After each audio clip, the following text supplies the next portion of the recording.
Hey guys, Steven here, Fanatic Perspective. We're not happy. Uh, OU wins 53-45. This is going to be our immediate reaction.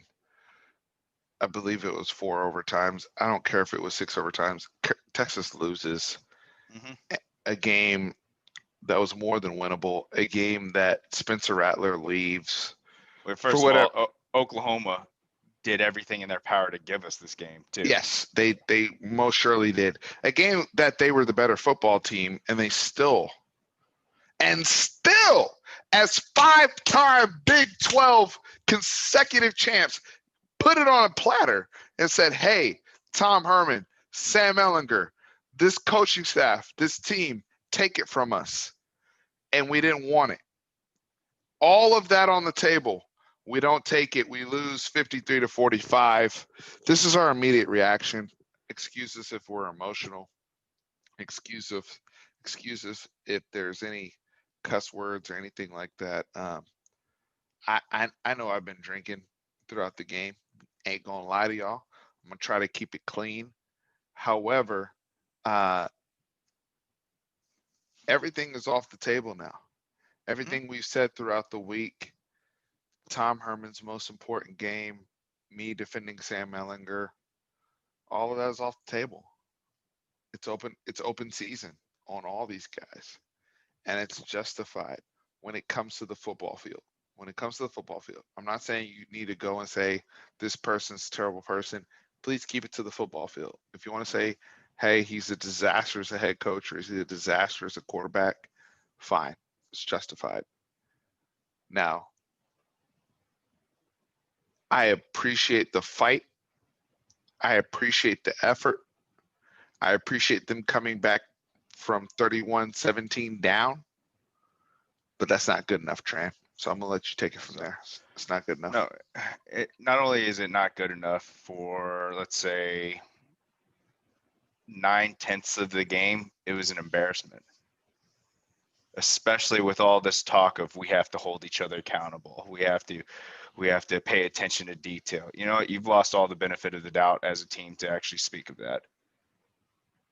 What you did, you went into your rival who was a wounded animal. Let's be honest. Mm-hmm. You had a chance to eliminate. 0-2.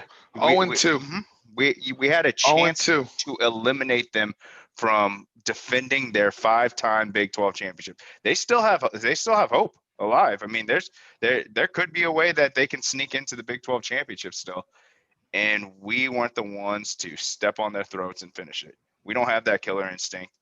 We skated around all the way until middle of the fourth quarter, and then our offense started saying, "Oh, wow, you know, we run better when the tempo is a little bit quicker. When we actually take what the defense gives us. Oh, they're giving us the under. All right, fine, we'll take 6 yards a clip, and we'll just go down the field. You know, and not only that, when we actually kick up the tempo a little bit, it started tiring out that pass rush. You see that? I mean, that's what happened when we actually started doing that throughout the game. And if us as armchair quarterbacks or armchair coaches can see that, I don't understand why and don't even get me started on the defensive coordinator, because Chris Ash is a bust, 100% bust, because he has studs on that side of the ball, and he is just getting destroyed in this league. So, I mean, I know you said don't point out specific people, but I think coaches are on the table. And coaches on the table. What's the name of the offensive line coach? Herb Ham. Well, it doesn't matter. We don't need to know it for much longer because he should be gone. Embarrassment. There's been a decline in improvement week over week, and that's not the way it's supposed to be. I'm not going to place the blame on the players. The coaches are supposed to put the players in position to actually succeed, and I'm not seeing that. I'm not seeing improvement. No. It's sad. It's sad when at the same time we're playing, you see an A&M team rally after getting destroyed by Alabama and go and beat Florida. And a Texas A&M Aggies team that was somewhat embarrassed. People questioning Kellen Mond, and they go and beat Florida the same time we're playing.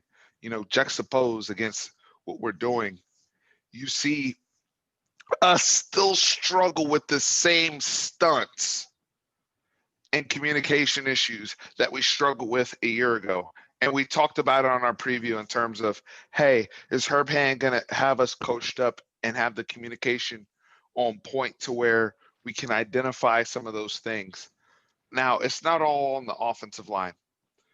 I will say from a standpoint of the run game, I've been a Keontae Ingram defender. I've rode with Keontae Ingram on this channel. I am nowhere near quitting on him. We need him no matter what happens. But his fumble at the beginning of the game was inexcusable. His fumble at the end of the TCU game was inexcusable. I totally understand the coaches going with a Bijan Robinson, a Roshan Johnson, right? But what did you notice, even with Keontae Ingram at the game? They couldn't run the football. Keontae Ingram, they removed him. They said, hey, we've identified you as you're turning the ball over, blah, blah, blah. You're the problem. Get out of here. They still couldn't run the football. They still couldn't run with Roshan. They still couldn't run with Bijan because the offensive line can't. They were getting bodied by Ellison. They're getting bodied by Isaiah Thomas. They couldn't get it done, right? So at the end of the day, if we want to say, okay, the momentum, I own all that. Me, as a fan of Keontae Ingram, I own that. I accept the responsibility. That's what I challenge guys to do. I accept that. I hope Keontae Ingram can accept that as well. But at the end of the day, they still couldn't run the damn football, no matter who was in there, unless it was the quarterback and they had the extra blocker. That's the only way they were able to get 100 yards rushing, was with the extra blocker and getting Sam. And Sam had 4 touchdowns today. And that's why people are calling him a damn fullback. That's why people are calling him a damn H-back or halfback. Because at the end of the day, you guys don't have enough physicality to run a true progressive transformational offense. You don't. And I don't know what it is. And that's why I'm saying I can no longer defend the staff. I can no longer defend the coordinators or the coaching high. I don't know what it is, but whatever it is, it doesn't work. It doesn't work. Because Tran, I saw OU. I don't know what the hell was going on with their quarterbacks, but they put Tanner Mordecai in there. They put Spencer Rattler in there. Spencer Rattler is giving us an opportunity. And we do not take advantage. Nope. I'm sorry, I broke my light, but that's the energy I'm on right now. No, you're good. No, you're right. I think you and I were. And I don't understand.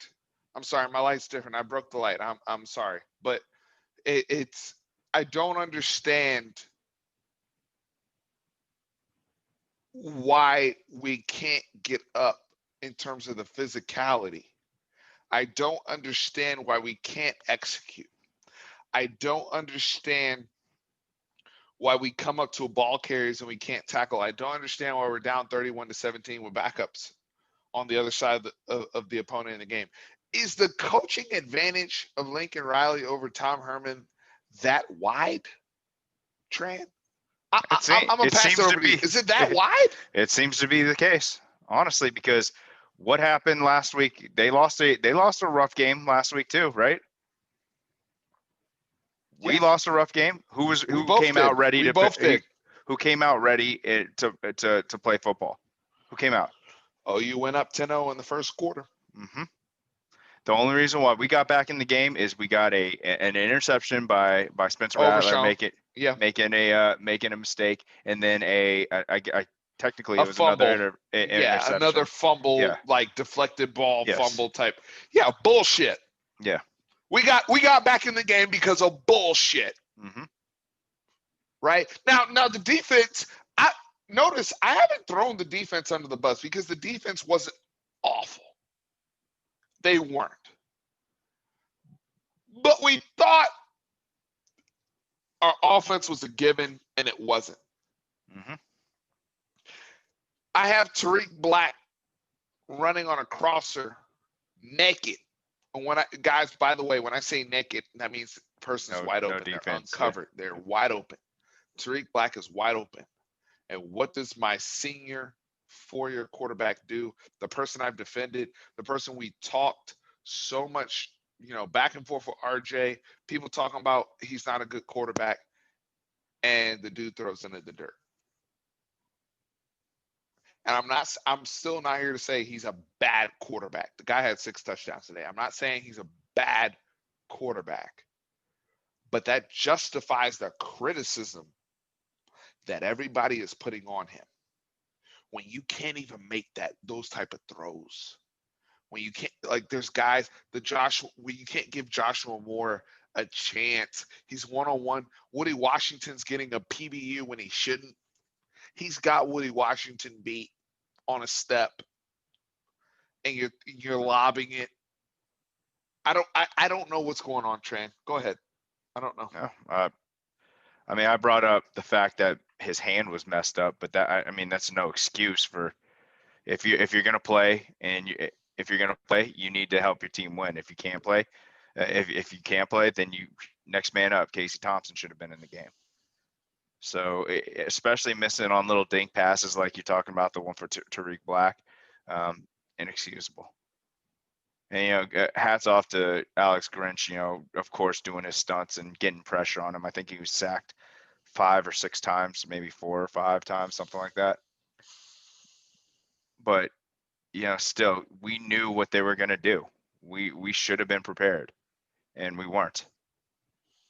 You know how many yards we had from our running backs outside of Sam Ehlinger? I don't know. Probably 29. Less than 20. In the run game, we had 29 yards in the run game. Bijan Robinson, 5 carries for 17 yards. Keontae Ingram, 3 carries for 15 yards and a lost fumble. Yep. And Roschon Johnson, 3 carries for -3 yards. That was our run game today. And then Sam had, he had a big day, but that right there, and Herb Hand, and our offensive line, and Junior Angelau, and Derek Kerstetter, who struggled today. Huge penalty for a junior. It's embarrassing, and it's unacceptable for someone to when we would have gone for it, because it was 4th and inches at the goal line. We absolutely 100% would have gone for it right there. All our grown-ups. And when I say grown-ups, I'm talking about guys that have career starts. I'm talking about guys that have played in games like this. Junior Angelau's been here. Derek Kerstetter, granted, maybe not at center, but at right tackle, he's been here. I'm frustrated.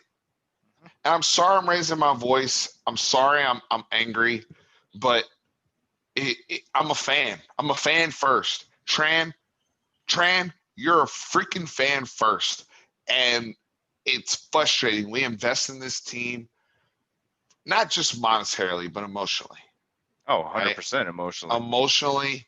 And we want these kids to be at their best. And we know what these kids are. And when you see the lack of execution, the almost laissez-faire mentality in the first quarter, it blows your damn mind. How they can come out and say, why can't we jump on this damn wounded animal beating up OU team? Why can't they jump on? Spencer Rattler's not even in the damn game, and they can't jump on them. And I'm sorry I'm yelling. I don't want to be this is immediate reaction, and it blows my mind how you let a guy like TJ Pledger, Seth McGowan's not even in. He's out with a concussion. Seth McGowan didn't play. Mm-hmm. Ronnie Perkins didn't play either. Didn't play. Ramondre Stevenson didn't play. Tracy Bridges didn't play. Not good enough. You still get beat by Lincoln Riley. Mm-hmm. We're not good enough. No. We're not good enough. We're not good enough with our staff. We're not good enough with our personnel. Whatever our decisions are, Sam Ehlinger included. Okay? I don't give a shit about the stats. I don't. I was wrong. I was wrong. I defended Sam this week. I went hard body for Sam. I was wrong in the sense of how well he would play in this particular game. I don't take back what I said about him being draftable or stuff that is career-wise, right? I love Sam. I will always love Sam. He bleeds burnt orange. I will always love Keontae. They bleed burnt orange. We need all these guys. But something is up, right? Because Keontae fumbles opening drive, but Sam's off all game. Mm-hmm. All game. Can't like guys are wide or naked. Can't hit them. Right? Defense. I can't blow up the defense today. Maybe I can blow up for the run game. Hey, Marcus Major had a few big runs. TJ Pledger had a few big runs. That's some BS. Spencer Rattler had a career high in his run game. He's not really a runner. Okay, whatever. But I can't blow up the defense for this. I can't, Tran. So, in my justifiable opinion, we move on to what, Baylor after this game? Like, where do we even go from here? Because I mean, now we're 1-2. OU's 1-2. We've let them back into the race, and we're gonna go down to the stretch. But where do we go from here? That's my question to you. I don't know. It gets pretty rough, especially since we can't apparently contain a mobile quarterback. So Connor Brewer, it's Connor Brewer, right? Or Charlie Brewer. Charlie Brewer, yeah, Charlie Brewer. Connor Brewer was the one that was yeah. our guy Yeah, that got our guy, arrested on 6th Street. Had a little too much fun. Yeah. So, I mean, he runs. They run him all the time. So I don't know. I don't know where we go here, but it's either, hey, I'm going to feel sorry for myself that we lost this game and we weren't prepped, or you obsess about Baylor for 2 weeks. I mean, those are the only two options. I mean, you could either just, season's over, or you can take it one game at a time still. I mean, that's what right. Makes champions, is how you can turn it around, honestly. And this one is 100% an embarrassing game, and it's a game that teams, really tenured teams and upperclassmen teams, aren't supposed to just let a rival just walk over you and just smack you in the face. They're not supposed to do that, especially one that is beatable. This is the most beatable that we'll probably face a Lincoln Riley coach team. I think Oklahoma fans will agree with us on that. Yes. And guess what? They're going to get better next year. So Tran, we beat a 2018 team that had Kyler Murray and CeeDee Lamb and Hollywood Brown. Yep. You know, and we've played teams before that. If you want to add Mark Andrews to the mix, who's one of the best tight ends in the NFL. Hollywood Brown's now one of the best deep threats in the NFL. Those of us, Trent, you and I are both Cowboys fans. We love what CeeDee Lamb has given us this year. He's been one of the bright spots, right? And one of the best up-and-coming stars in the NFL. All those guys are OU guys. Mm-hmm. We're not even talking about the quarterbacks. We're not even talking about the runners. And the runner, the one runner went to Ohio State. It didn't freaking matter. TJ Pledger, you're getting dotted up by him, who couldn't get it going against Kansas State, who couldn't get it going against Iowa State. It's bullshit. And it's unacceptable by Chris Ash and this defense. It's unacceptable by Mike Yurcich and this offense to generate what they generated. It's not enough. It's not enough. And at some point, when you see the performance, when you watch it drive over drive, and you're like, why do we have the personnel in there? I don't know where Jake Smith was. I guess he had the hamstring thing. Maybe I think you indicated that earlier, but I don't know what's going on anymore. And yeah, injuries aside, Jordan Whittington, it was great to see him back. Fought his ass off. Great to see him in there. Joshua Moore, great to see him in there. But Sam is missing guys. It is what it is. I can't hide that. I'd be doing the disservice. And I know I'm going to get some heat this week. I went on RJ's channel. I defended Sam as an NFL prospect. Sam's still going to get drafted, whether you like it or not. Look at the people that have been drafted over the last few years. If he's a 7th or 8th quarterback, he'll be drafted in the 4th or 5th round. Just look at the previous drafts.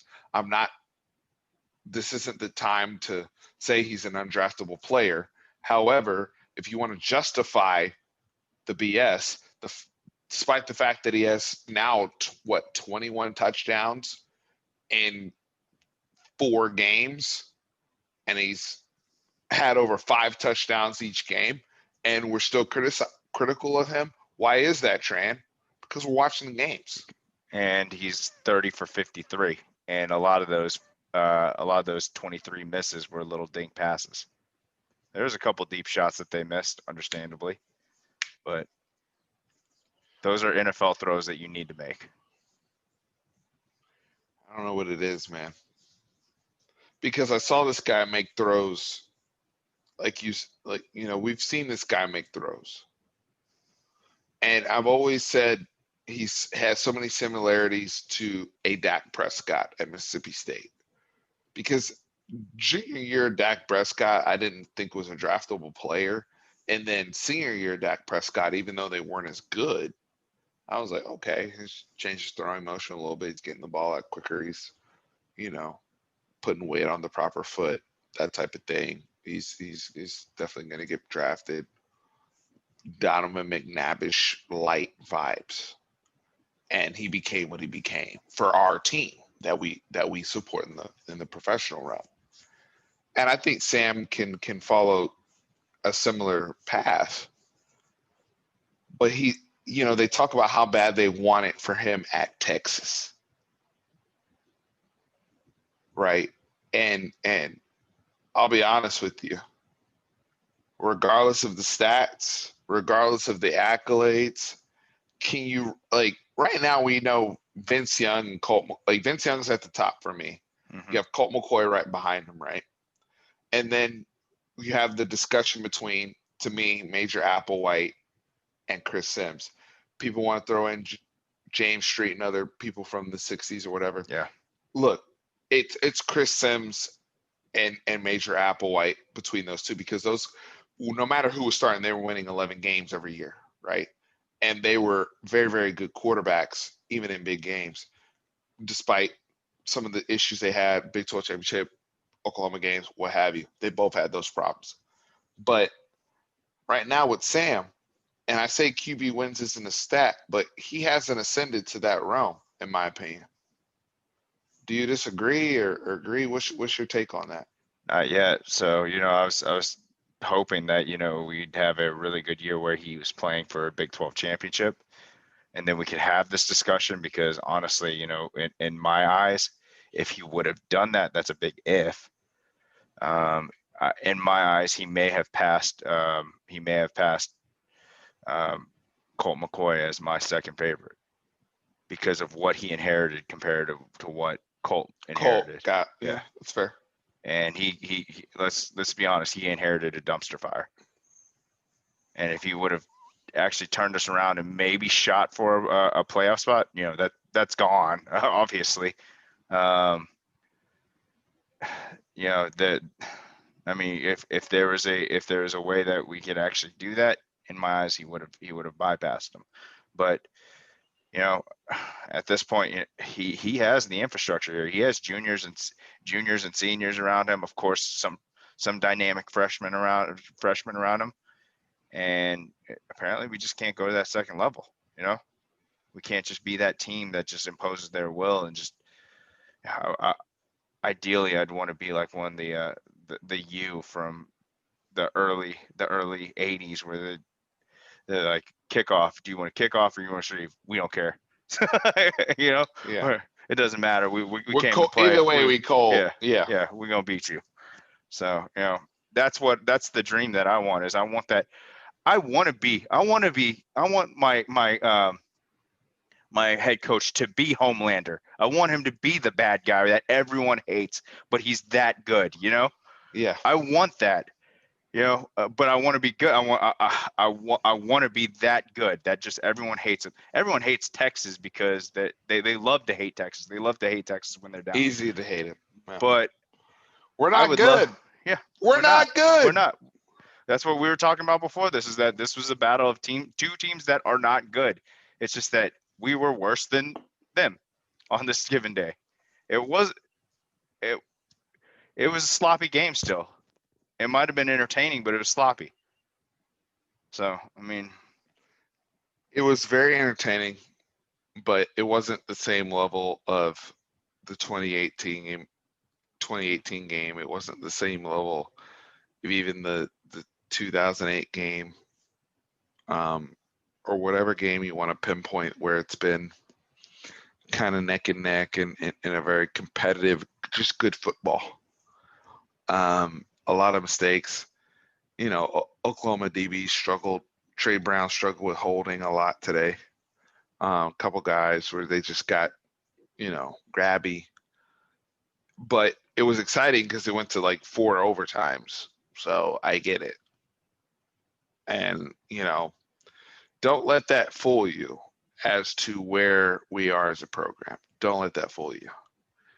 And I've been part of the problem, and I accept that responsibility in terms of not responsibility, but accountability, because I don't have responsibility. I'm not in the program, but accountability as to what I view this program as and what I communicate from this channel in terms of my predictions. But I'm also a fan, and I'm also like, hey, on the bright side, this is what I see, and this is what I see this team capable of, and this is what I would like to forecast. And they can't do it. And yes, I'm let down. I love the kids. I still love Keontae. I don't want anybody to hit me up and say, "Oh, another big game." Oh, I still love them. I love Bijan. I love Sam.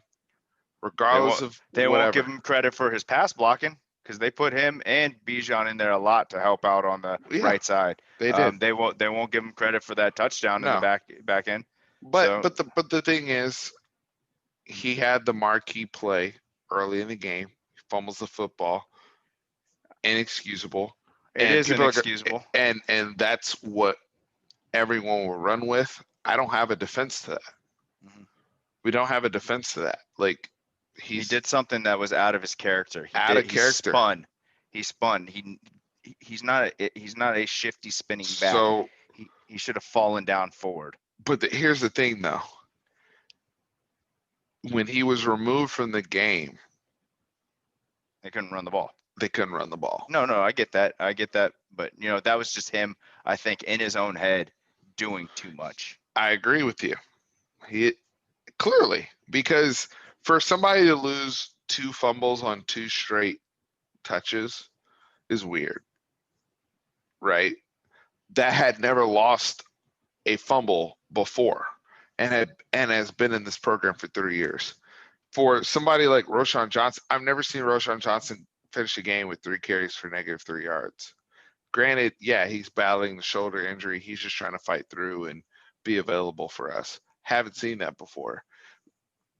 Honestly, who was the guy that was in there down the stretch? It was Bijan. Mm-hmm.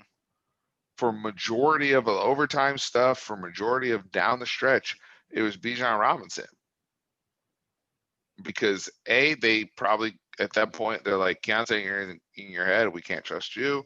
Roschon, you're battling shit, we can't trust you. So Bijan, you're up. But we don't take advantage of that, and we can't run the ball because the offensive line is also on the struggle bus. Mm-hmm. And now it's more on Sam's plate. But Sam, as much as on his plate, when somebody's wide open, it's like, hey, hit the guy, stride. Let's get him some yak or a screen pass. We're throwing the ball in the dirt. So that's why I'm like, yo, miss me with the whole like attention to detail and like we're done with mistakes and all that type of stuff. Like that's on everybody. That's on Samuel George Ellinger. That's on Keontae Ingram. That's on Roshan Johnson. That's on Bijan Robinson. That's on Tariq Black. That's on Brendan Eagles. That's on everybody on this football team. I know Jake Smith didn't play today. That's on everybody. And the staff. So my last question to you before we wrap is where does Texas even go from here? Like what are you even looking at as a Texas fan, just trying to digest what happened today, real time? Where do you go from here, Tran? I mean, I'm still a fan, and I'm going to follow it. I mean, I'm never going absolutely. I'm never going to lose my interest within the Texas football program. I mean, honestly, it's just one game at a time. I just want to see improvement. I want to see certain players improve to help improve their draft stock. I want to see the offensive line improve. I want to get a good set offensive line unit that works well together and can protect Ellinger. I want to see him Ellinger get better on his pinpoint passing. Honestly, his accuracy. Yep. The running back team, I want to get them open. I want to get them in positions where they can hit open field. Sure. Defensively, I actually thought they tackled pretty well in open space this game, to tell you the truth. We haven't talked a whole bunch about the defense because they did they held them to 31 points. I know that they were trying to run out the clock at the end. Yeah. But they turned over the ball twice. They did everything I wanted them to do. And if I understand the Chris Ash criticism, especially with the talent that he has, and when you look at what Vance Bedford did here year one, Manny Diaz did here year one, Todd Orlando did here year one, and then juxtapose that against what Chris Ash is doing year one, it's a disappointment. Point blank. Yep. With the experience and the talent, the recruiting stature of all these guys that are here. However, they got the turnovers.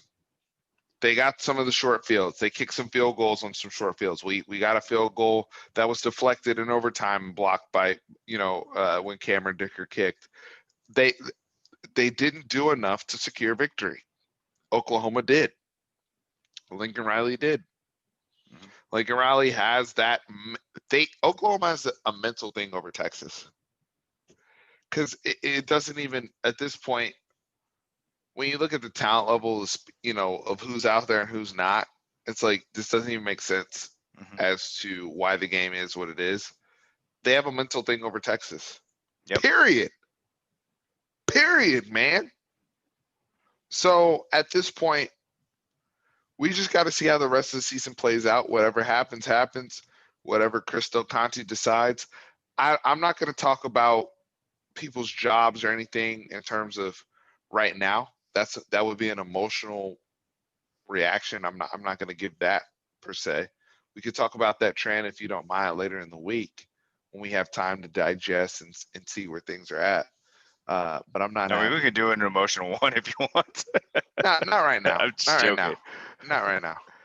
But I appreciate you coming on and sharing your insights on the game that we watched. I have a quick question. Sure. So would you have gone for 2? Yes. Which time? I would have gone for 2 early, man. Early. At the end of regulation? When we got the tying one, whether it was at the end of whenever we had our first opportunity. So if it's end of regulation, when we tied it up, what was it? Was it 31-31? 31-31. Yeah, so 31-31. I wouldn't have done it there because we were dominating them on that side of the ball at that point. My only thing is when you have the momentum And it's two. When you have the momentum and you know you have a 2-point play, that's like money. If you have a play that's money and you feel like, now if you don't feel like, hey, all right, we're like 7 of 10 on this play in practice, then kick the field goal. But if y'all been 10 out of 10 on it in practice, like we are nailing this play, regardless of what it is, because we've seen some crazy 2-point plays, right? Where somebody pitches it to the wide receiver and the guy throws it to somebody who came out the flats or whatever, right? Like whatever the play is. But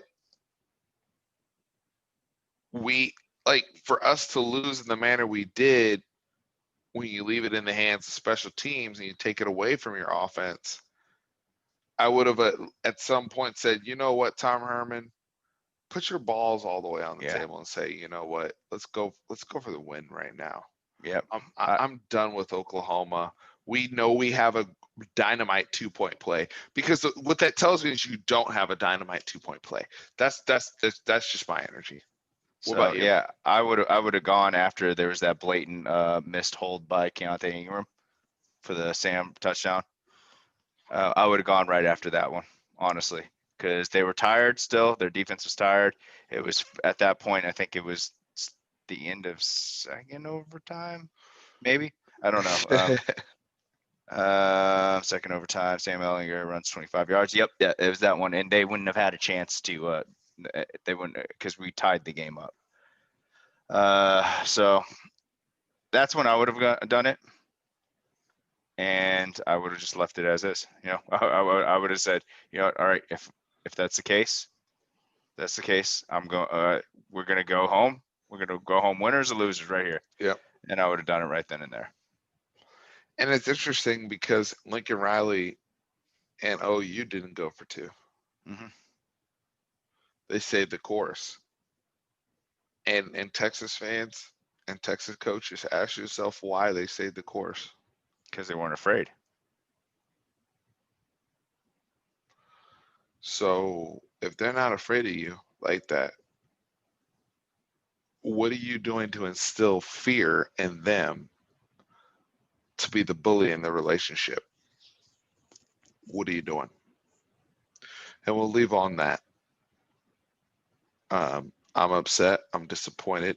I love our kids. I love our guys. This sucks. Mm-hmm. We can talk about it on Twitter. We can talk about it here. I know I didn't give the whole like thing. I'm pissed off right now. Mm-hmm. Like our video so you can help us grow the channel, of course. But I'm pissed off right now.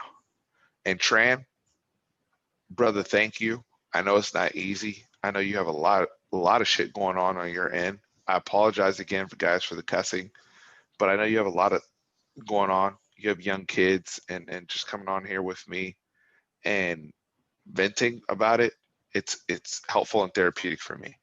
So I just wanted to say thank you. Absolutely, man. It's fun. It's fun to talk to you about this, even though it's a rough. This one's past 2 weeks been probably the worst I think emotionally for Texas Longhorn football that I've had in a long time. A long time, and it's because of expectations, mm-hmm. right? Like years like 2015, where you're like, all right, coming in, we're young, we're gonna be trash. bad. Yeah, we're trash. Right. Like you kind of, all right, but this is different, and it sucks. So yep. We'll be back. I ain't gonna run from nobody. Nope. RJ included. Whoever is out there that wants to talk, we can have a conversation. There were things we were right about. There were a lot of things we were wrong about with this football team.